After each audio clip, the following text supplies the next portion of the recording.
Halo guys, kenalin nama aku Zainiatul Sofia. Dan aku Rizka Liawati. Di sini kami akan menjelaskan tentang penanganan pada pasien keracunan organofosfat atau parasetamol. Keracunan organofosfat obat parasetamol.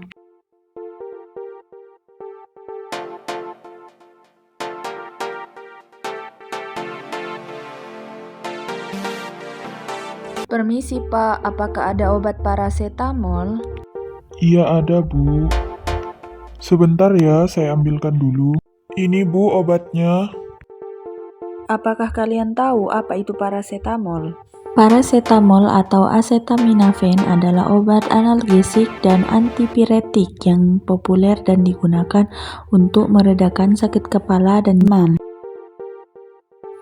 Namun, apakah kalian tahu bahwa kelebihan mengkonsumsi parasetamol juga bisa mengakibatkan keracunan yang sering disebut dengan keracunan organofosfat?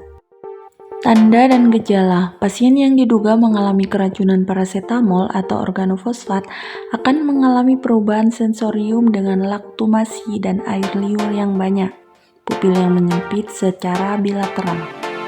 Jadi, apa langkah pertama yang akan kita ambil sebagai tenaga medis atau perawat? Langkah-langkah yang bisa kita lakukan sebagai tenaga medis.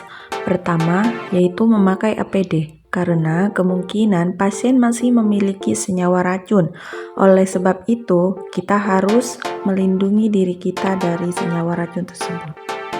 Langkah yang kedua yaitu atropinisasi, diberikan secara intravena untuk mengendalikan fungsi kardiorespirasi yang memadai dengan cepat.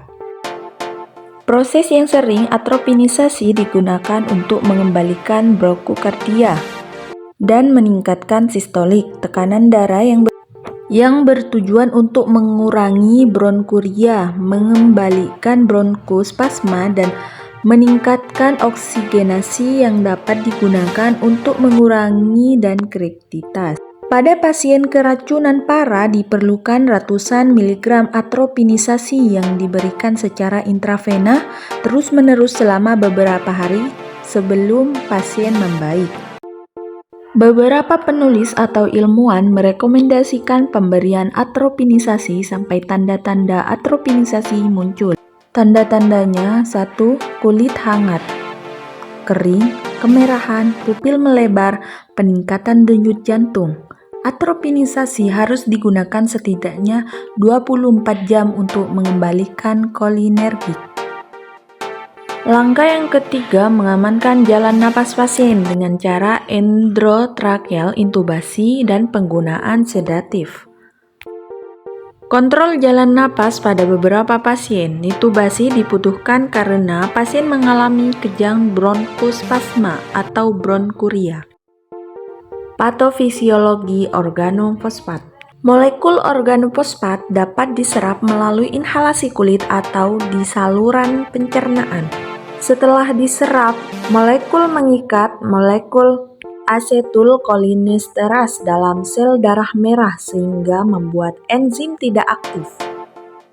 Jadi, itulah beberapa langkah yang dapat kita lakukan sebagai tenaga medis untuk menangani pasien keracunan.